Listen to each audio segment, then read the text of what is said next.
Welcome to Impact Talks. Actress and producer in Los Angeles, Ashley Park, who has starred in several feature films and appeared on the TV series Rosewood and Days of Our Lives.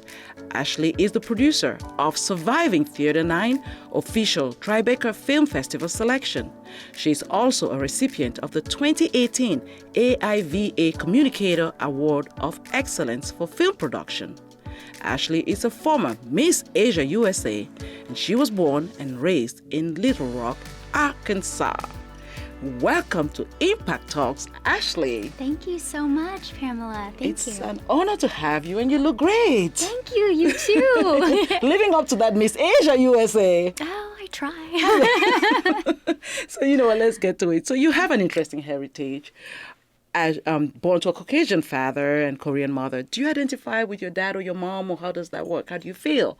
Both. You know, I've never taken a side. I've always felt equally like I am 50-50. Yes. And I've always been so grateful for my mom because she spoke Korean with me growing up. So I was able to have that and eat Korean food and learn all about Korean culture. And it's been such a wonderful experience for me growing up to have that because I think it just opened the world up so much for me. I ask that question because sometimes society makes us have to choose because you are biracial. Right? Biracial, bicultural. So you celebrate those things, don't you? Absolutely. I celebrate it 100%. You know, sometimes there have been challenges along the way. I know there's been some confusion internally, you know, when you're really young and as you're growing up, especially growing up in Arkansas, you know, no one really looked like me. And I didn't really see anyone on TV who looked like me, you know, because I knew I wasn't full Asian. I also wasn't full Caucasian. So I know a lot of the time I felt a little bit left out. But as I've gotten older, I feel that I've really learned to embrace that, and I feel like that's what makes you stand out. That's what makes you different. And when you embrace, you know, what makes you different and unique, that's just who you are and embracing who you are. That's interesting because I was going to ask you about your Korean and American heritage. Do you think Americans are judgmental about that, or what's been your experience with that aspect of it? I don't know if I've experienced anyone necessarily being judgmental. I just think it's been more of a confusion for me. Yes. Just kind of trying to figure out how to navigate the world because as a human being, it's difficult. When you're growing up as a child and a young adult, you're trying to navigate through so many different things. And that just happened to be one of my challenges. Yes. And you're an actress, producer. Yes. In Hollywood, we had an episode where we talked about whitewashing. And I really want get your take on this. Do you feel that Asian actors and actresses have a hard time finding work as a result of their Asian heritage, tilting more towards the white? Sure. Well, I think that it has definitely been a problem in the past, and it still is something that is an issue, but it's also something I think that's finally being addressed. You know, I think we're starting to see a little bit of a turn where more Asians are starting to appear on television and in movies, and we saw how wonderfully Crazy Rich Asians did recently. I feel that I'm actually in a little bit of a different category because I'm not really Asian or in the Asian category alone. Yes. So I'm actually in kind of a different world where I'm not necessarily going to be cast as Asian, but, you know, what do I fit? Hey, if this is your first time visiting TIMTV channel, make sure you hit the subscribe button here below and ring the notification bell so you will be notified when we post new content. You know, where do I fit in Hollywood? And that's actually been a little bit of a challenge for me. So how do you overcome that? You know, that's something I'm still working through. But one thing that I found is the best thing to do is just keep empowering yourself. You know, always believe in yourself and keep fighting for your dreams. And that's what I'm doing is creating my own projects and putting things out there that I really believe in and can stand behind. Growing up as a child of a Caucasian father and an Asian mother, did you ever experience the need for you to physically want to identify with one or the other? And I ask this because we've dealt with, you know, young people who want to change their image. Did you ever feel compelled? Was that part of your challenge? No, I don't think I've ever wanted to change my image. I think I've always been really happy with just being both and Okay. embracing both. And Yes. even though, like I said, there have been challenges along the way of just kind of trying to understand that and where do you fit in.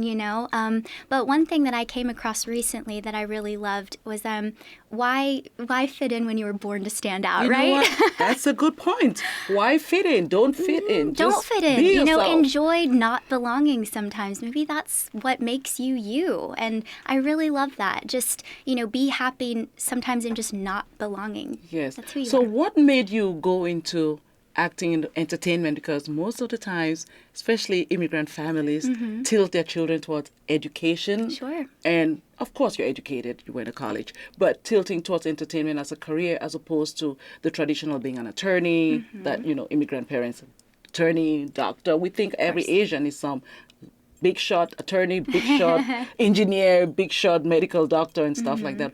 What made you go into that, and did you encounter any resistance from your parents? I'm really lucky that my parents actually have supported me all along the way. And actually, even during times when I've almost quit or given up, they push me to keep going. They say, fight for your dreams. My mom came to this country. She started a business on her back with nothing. And she's owned it for almost 40 years. And, she is someone that I absolutely look up to. And she always encourages me to keep fighting and to keep going for my dreams. I was an athlete my entire life. And, acting wasn't necessarily in the cards for me. I decided to try it and just found I loved it. I also love the business side of things, so that's how producing came to be as well. That is just amazing. Could that be thanks to your immigrant mother's influence? I would say so. She's a businesswoman, absolutely. And, I got the opportunity to get my master's degree in business through winning Miss Asia USA with Virgilia Productions and International American University. That's amazing. So, Talk a little bit about that pageant where you won Miss Asia USA. Of course. And what made you participate in that? Sure. Well, that was my first pageant. I actually was recruited somewhere by a former Mrs. Asia USA. She encouraged me to do it. I honestly was very scared. I didn't really think I could wear heels or be on a stage, and I was really frightened. But, Virgilia and the staff, they really helped to coach and train us, and I got on that stage, and honestly, it was one of the best days of my life. And I'm really curious because I'm really excited to the fact that you said that platform gave you the opportunity to do your master's. It did. So that is a very, very useful pageant. It's wonderful. Well, kudos to Virgilia Productions out there. 100%. And, I encourage maybe sponsors to go her way because she's doing I amazing. agree. She's doing an amazing job, and she doesn't focus solely on the outer beauty. She kind of grooms young women to love themselves. Absolutely. That's amazing. So what are you currently working on, Ashley? Well, at the moment, I am currently producing my own feature. It's a commercial feature film. I can't really say much on it. Not yet. Not yet. But I'm working really hard on that, and that's something I'll be really proud to bring from, basically from scratch, from start to finish. Tell our listeners a little bit about what you did on Rosewood, on some of your projects, because I'm really just so proud of you. Oh, well, thank you. I appreciate it. Rosewood was a very cool opportunity. It was my first time on primetime. I had done Days of Our Lives soap opera, and that was so much fun. And I had such a great time. We actually just kind of shot out in the woods, and it was very exciting, and everyone was so welcoming and kind. It was very fun. You are just awesome and young and beautiful, ambitious, doing all the right things. So thank you so much for honoring us. Last word for anybody out there who has dreams and aspirations, especially the immigrants. What do you have to say to them? Shine bright like the star you are. I always say that. It's Ooh. just my saying. Just be who you are and shine bright. And that's what we do on Impact. Thank you so much. Thank you. This is Impact on KPFK 90.7 FM, where immigrants and Americans discuss America today. Thank you so much. Thank you. Thanks for watching today's video. For more TIMTV videos about immigrant lifestyles, click on the subscribe button here below and ring the notification bell so you will be notified when we upload new content. We upload new content every single week. See you next time on TIMTV.